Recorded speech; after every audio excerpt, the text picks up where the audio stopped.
Hello everyone, I Rajveer Marwal welcome you all in the class of Physics and E-Education portal of Bal Bharati Senior Secondary School. Today we are going to start our next topic, that is electric field intensity due to uniformly charged non-conducting sphere. In last class we have discussed about the conducting sphere. वहाँ जो sphere था वो conducting था और यहाँ कैसा है, non conducting है। मैंने पहले ही बताया था कि अपन को इस बात पे फोकस करना है कि स्फीयर किस टाइप का आपको गिवन है। क्लियर है बात? किस टाइप का आपको स्फीयर गिवन है, इस बात पे आपको ध्यान देना है कि कंडक्टिंग है, नॉन कंडक्टिंग है, चालक है या अचालक है या कुचालक है। इस बात का बहुत बड़ा डिफरेंस आपके सामने आएगा। तो उसमें अपन ने जो स्फीयर लिया था, चार्ज पार्टिकल लिया था, that was charge spherical. Now it is that was conducting, it is non conducting. वो चालक था, ये अचालक है या कुचालक है। क्या फर्क पड़ता है इस बात का? चालक में क्या होता है, जितना भी आपका आवेश है सारा का सारा सतह पर चला जाता है। In conducting case whole charge is transfer to the outer surface. Clear है? आउटर सरफेस पे सारा चार्ज चला जाता है, यहाँ ऐसा नहीं होगा। यहाँ पर भी अपन तीन केस लेंगे। Inside non-conducting sphere, on the surface of non-conducting sphere, outside the non-conducting sphere। तो कंडक्टिंग का थोड़ा सा मैं आपको एक डायग्राम बता देता हूँ। कंडक्टिंग का जो आंसर आया था that was like this. E0 था इनसाइड, यहाँ मैक्सिमम वैल्यू थी और फिर बाद में ये डिक्रीजिंग था R के। ये आपको पता होगा। और जिन लोगों ने कंडक्टिंग का वीडियो नहीं देखा है, लेक्चर नहीं देखा है, वो पहले कंडक्टिंग का देख लें, तभी ये नॉन कंडक्टिंग समझ में आएगा। क्लियर है बात? इतनी कोई दिक्कत? चलो अपन सबसे पहले डायग्राम बताते हैं बनाकर कि साहब हमने क्या लिया है। तो सबसे पहले मैं कह देता हूं आपको, हमने एक नॉन कंडक्टिंग क्या ले लिया, स्फीयर ले लिया है। क्या ले लिया? Non conducting sphere of radius capital are. चाहे ऐसे बना लो चाहे ऐसे, कोई दिक्कत वाली बात नहीं है। रेडियस कैपिटल आर का non conducting sphere source charge की फॉर्म में अवेलेबल है, and we are going to find out the electric field intensity at a point P that may be outside, inside, on surface. तीन बातें मैंने बताई। Surface पे हो सकता है, बाहर हो सकता है और अंदर भी हो सकता है। तीनों केस अपन डिस्कस करेंगे, जैसे अपन ने चार्ज के लिए किए थे वैसे ही। तो यहाँ सारा का सारा चार्ज इस फॉर्म में डिस्ट्रीब्यूटेड है। Charge enclosed by this is Q। लिख लेते हैं अपन, टोटल चार्ज इज Q।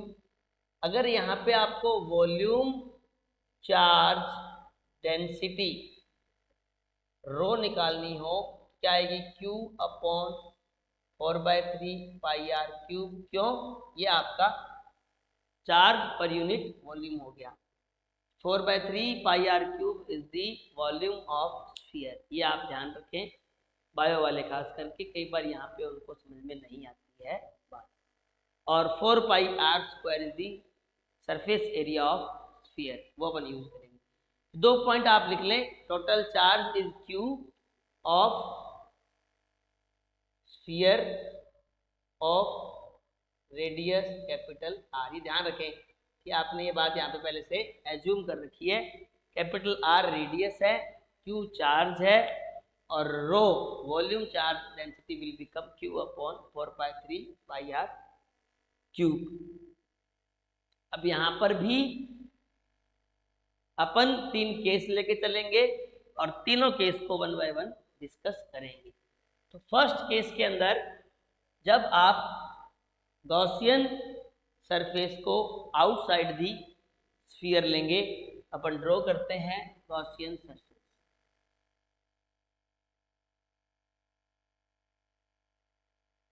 करा गॉसियन सरफेस मैंने आपके सामने ड्रॉ कर दी।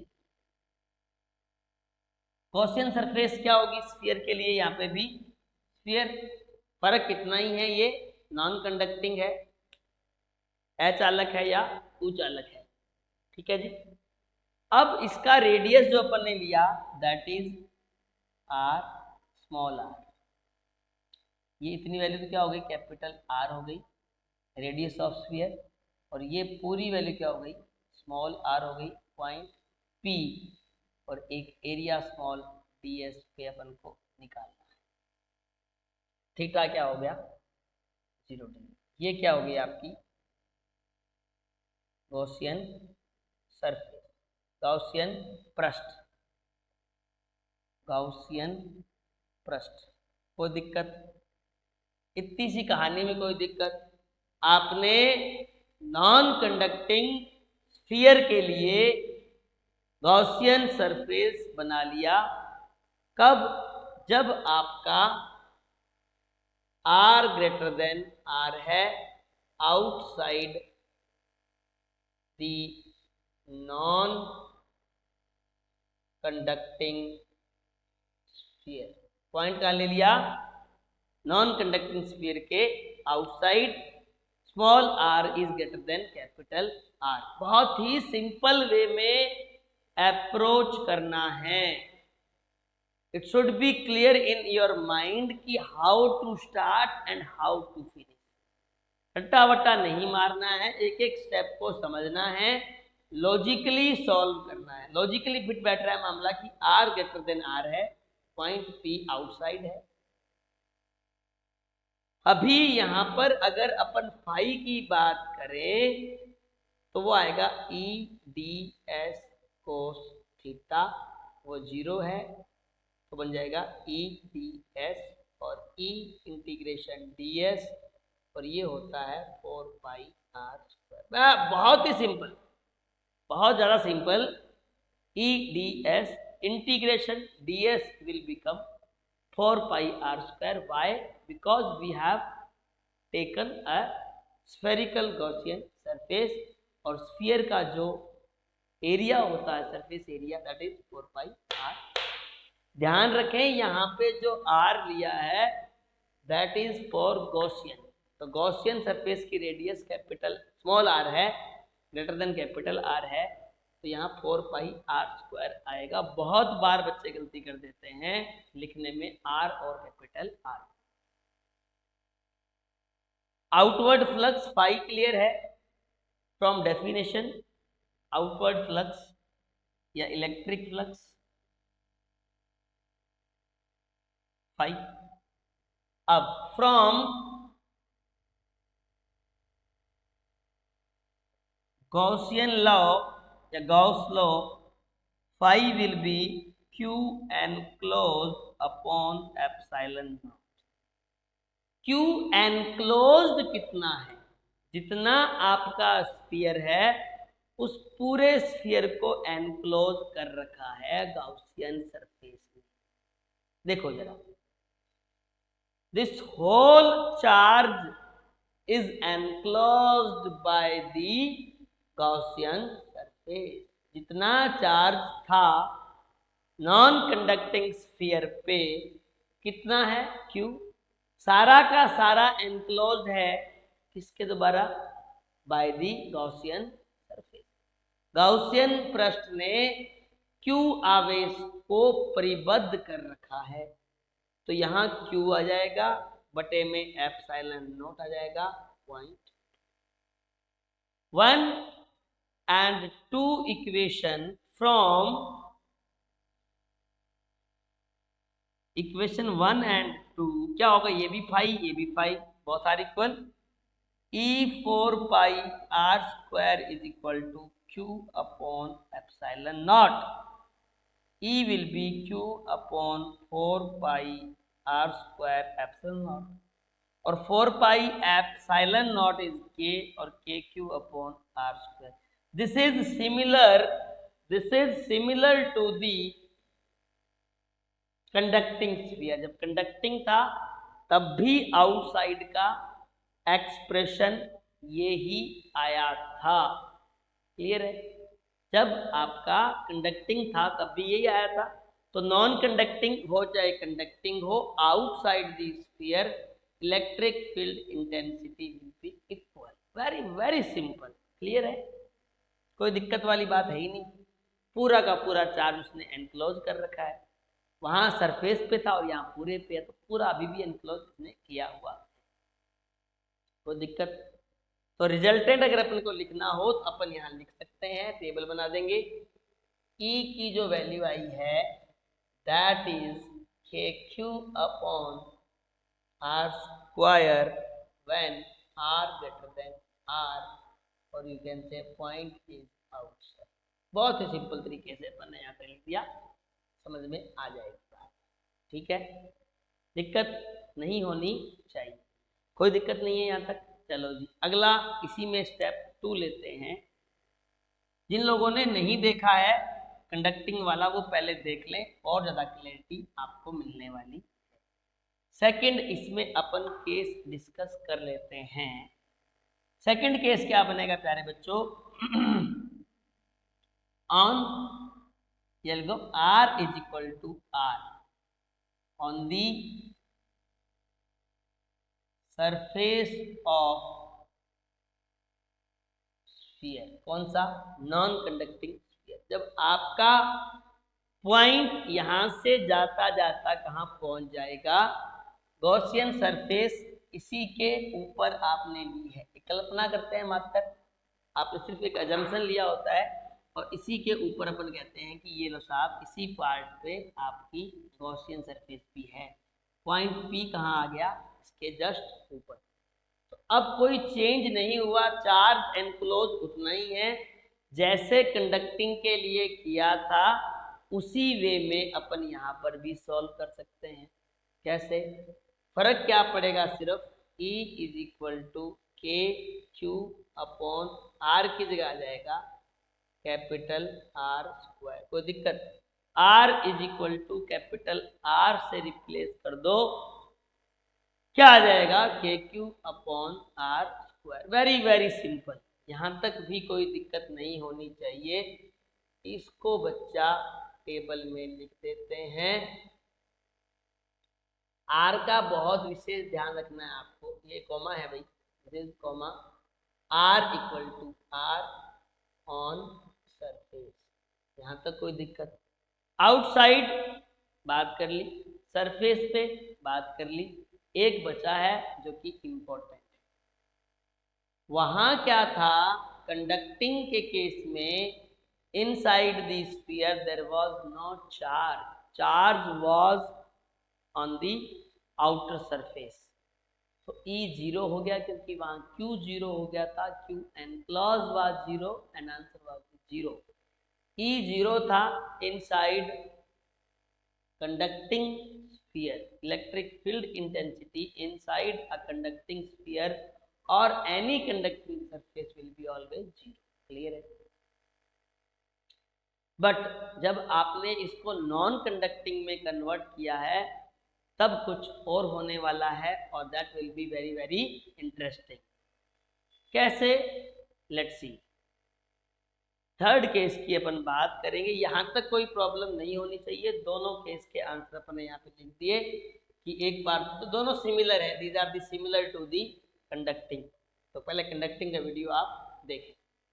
चलो, third case I am going to take R, जो स्मॉल r है वो लेस देन R है। Small r is now less than R। Point जो है ये वाला कहीं और लेना है, इसको हटा देते हैं। This is capital R, no problem at all. आपका जो गॉसियन सरफेस है वो ये, और ये है पॉइंट P और ये डिस्टेंस R। दोबारा बना लें, इसको दोबारा बना लेते हैं एक बार। ये आपका स्फेरिकल आ गया और ये आपका गॉसियन सरफेस आ गया।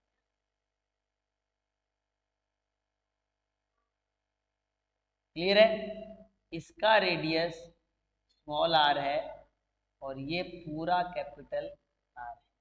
ये कैपिटल R हो गया और ये यहाँ तक small r। this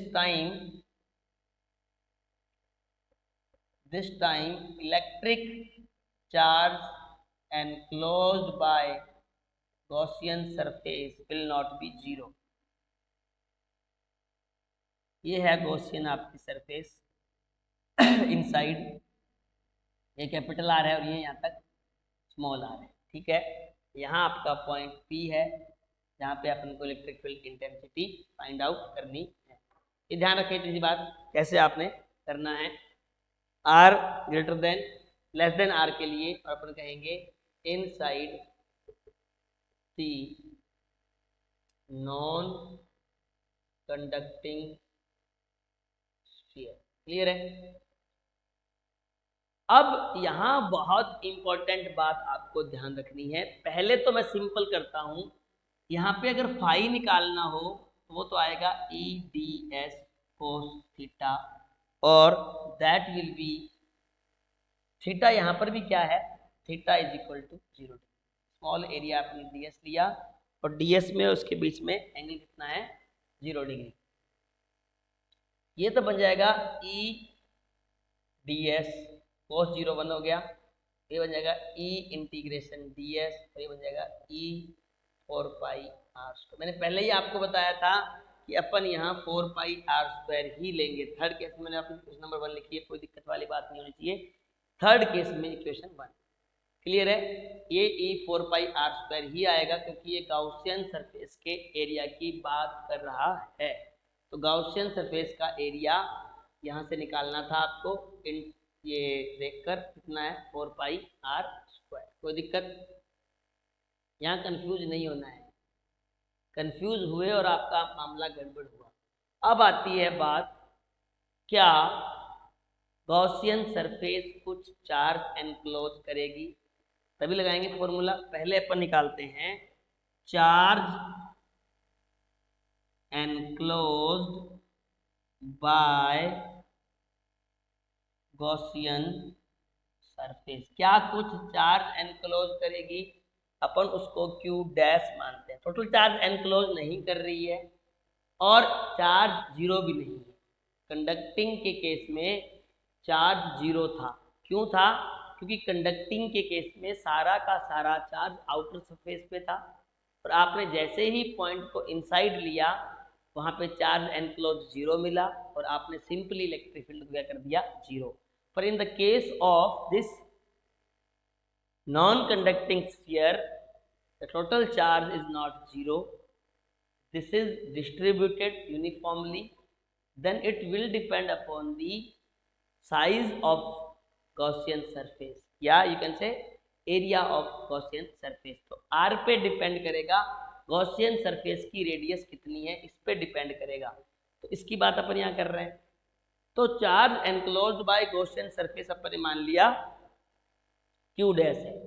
total charge enclosed is Q। हमारे पास वॉल्यूम चार्ज डेंसिटी है, चार्ज पर यूनिट वॉल्यूम है। हम क्या करेंगे, क्या लिखेंगे अपन, volume charge density multiply by volume of Gaussian surface. Very simple, volume of Gaussian surface.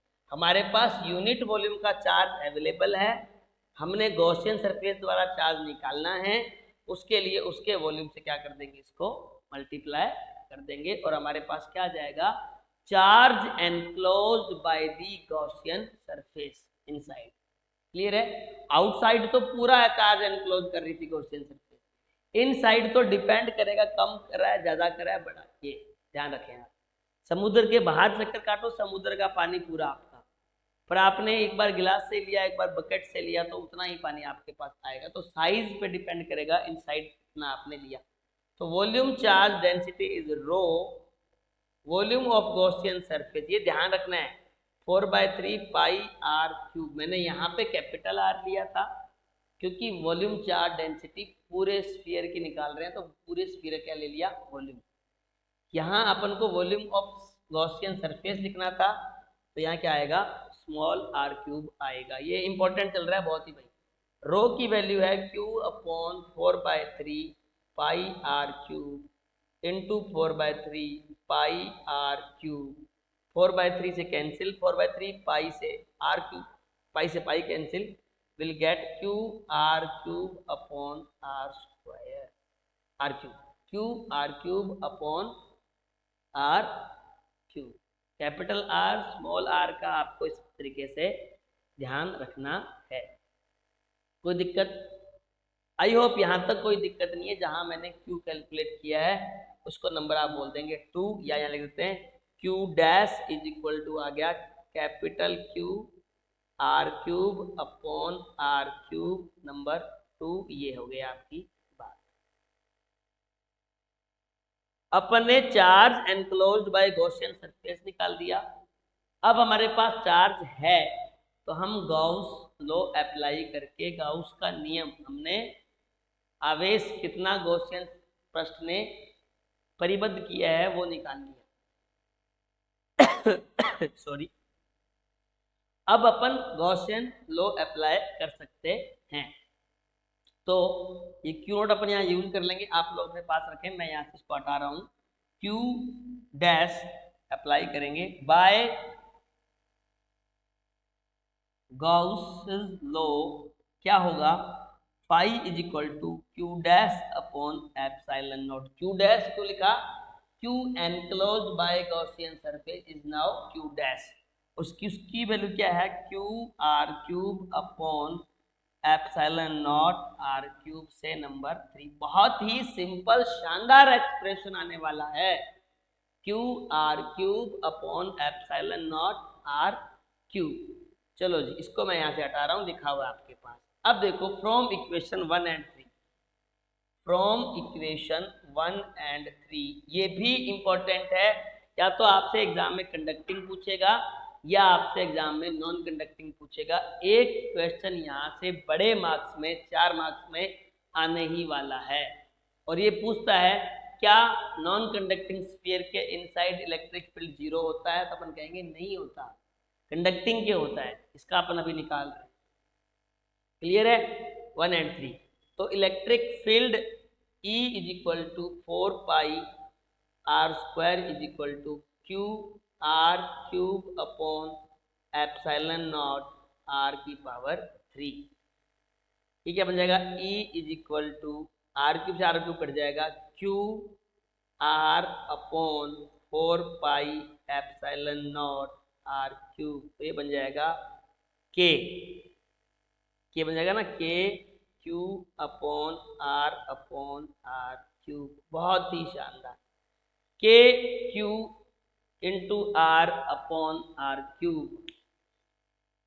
तो ये कब आया, जब आपका आर लेस देन आर है, r less than capital R, inside this sphere electric field intensity is not 0 for non conducting.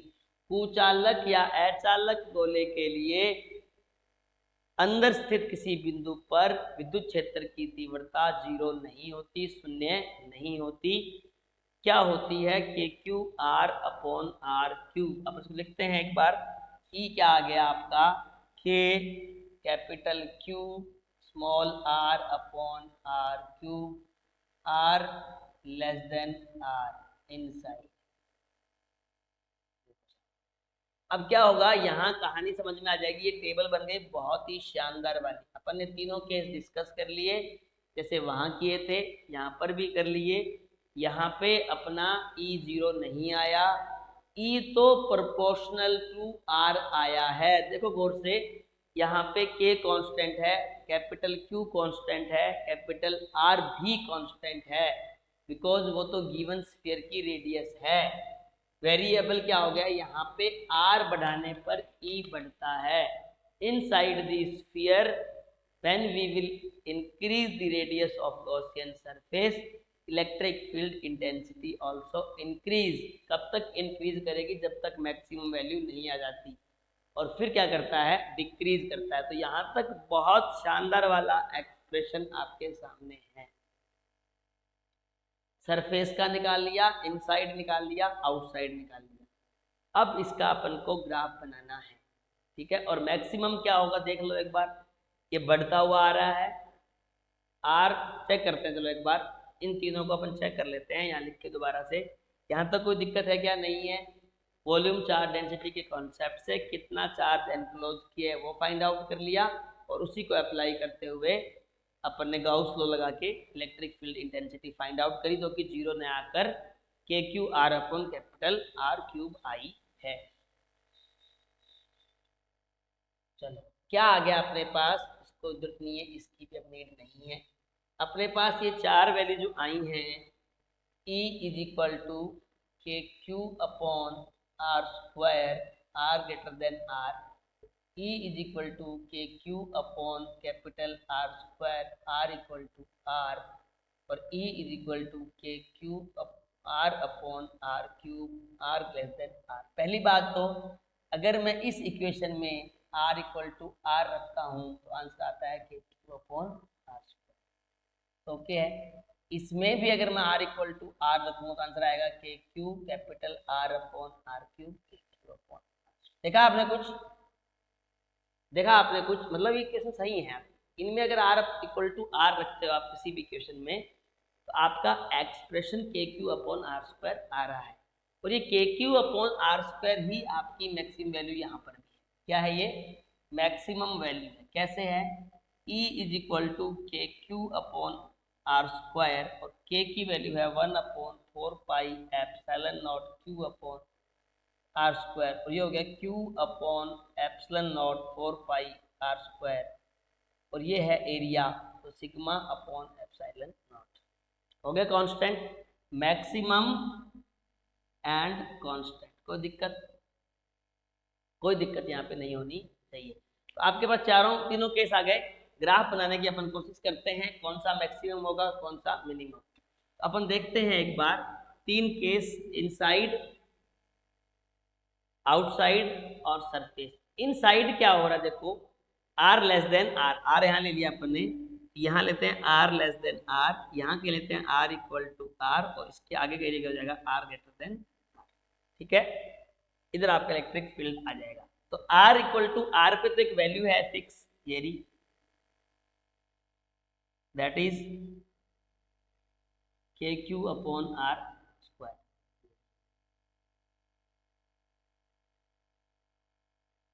अब देखें जरा, इससे इधर इनसाइड हो गया, इसके इस तरफ आउटसाइड, ये हो गया इनसाइड, ये हो गया आपका आउटसाइड, और ये आपका हो गया सरफेस।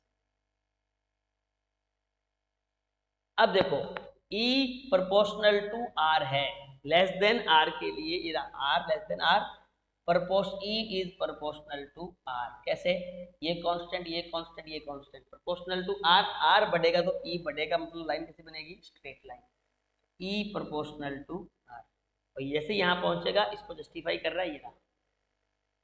और जैसे ही बाहर जा रहे हो E inversely proportional to R square है, तो इसका ग्राफ जो पहले बनाया था वैसे ही बनेगा।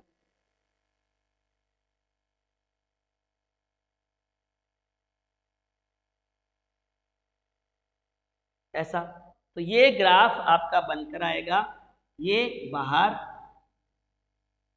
ये अंदर, तो ये सतह पर, तो ये आपका E आ गया, इलेक्ट्रिक फील्ड इंटेंसिटी।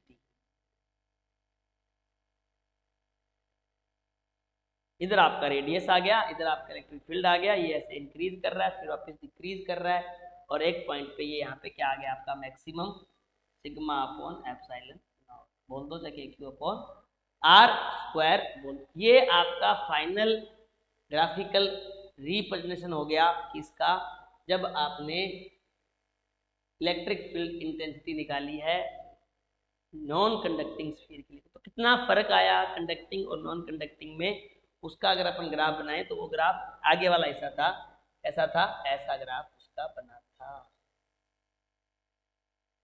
ई यहाँ पे क्या था, 0 था। यहाँ ई 0 नहीं है। इनसाइड द स्फीयर अगर आप गॉसियन सरफेस की रेडियस बढ़ाएंगे तो इलेक्ट्रिक फील्ड पहले बढ़ता है, फिर फिक्स हो जाता है कांस्टेंट, और फिर क्या करता है, डिक्रीज करता है। तो जब तक आप इसकी हॉल रेडियस तक नहीं पहुंचोगे तब तक इंक्रीज करेगा, और फिर हॉल रेडियस पे पहुंचने पे जब बाहर जाओगे तो क्या करेगा, डिक्रीज करेगा। तो कैसे विद्युत क्षेत्र की तीव्रता बदल रही है, electric field intensity is varying according to your conducting और नॉन कंडक्टिंग स्फीयर। आज के जो 2 वीडियो या इससे पहले का जो लेक्चर था वो, और ये आज का जो टॉपिक है, ये दोनों बहुत ज़्यादा इम्पोर्टेंट है। यहाँ से क्वेश्चन पेपर में आता ही आता है, या तो कंडक्टिंग पूछेगा या नॉन कंडक्टिंग पूछेगा। एक बात का बहुत विशेष ध्यान रखना है कि गिवन क्या है, कंडक्टिंग या नॉन कंडक्टिंग। बच्चे गलती कर देते हैं, कुछ भी बनाए आते, ज़्यादातर लोग कंडक्टिंग का करके आते हैं, और नॉन कंडक्टिंग अगर दिया है तो नॉन कंडक्टिंग करना है। कैसे करना है वो देख लिया, अलग सा एक कॉन्सेप्ट था सिर्फ कि चार्ज एनक्लोज कैसे निकालें बाय द गॉसियन सरफेस, उसके लिए अपन ने वॉल्यूम चार्ज डेंसिटी का फॉर्मूला लगा दिया। और एक आपको कैपिटल आर और स्मॉल आर का भी विशेष ध्यान रखना है, कब आर लिखना है और कब कैपिटल आर लिखना है। आई होप ये समझ में आया होगा। अच्छा है, बहुत ही अच्छा क्वेश्चन था, प्रॉपर अपन ने वे में इसको सॉल्व आउट किया है। तो ये बात और ध्यान रख लें, कुछ पॉइंट्स आप चाहें तो लिख लें। इलेक्ट्रिक फील्ड इंटेंसिटी लिख लें, विद्युत क्षेत्र की तीव्रता, electric field intensity inside a conducting sphere is always 0। विद्युत क्षेत्र की तीव्रता किसी भी समावेशित चालक गोले के लिए 0 होती है, परंतु अचालक गोले के लिए 0 नहीं होती, 0 नहीं होती। This is not 0 for non conducting spherical charge. ये आप ध्यान रखें, ये टॉपिक वेरी इंपॉर्टेंट था, इसको आप नोट्स बनाएं, प्रिपेयर करें अच्छे से। कहीं भी किसी भी टाइप का डाउट है तो आप कमेंट कर सकते हैं, अपने आप से करके देखें। कहीं कुछ गड़बड़ लगे, आपको नहीं समझ में आए तो आप उसके लिए कमेंट करें। We are ready to solve your problem. That's it from my side. Thank you so much.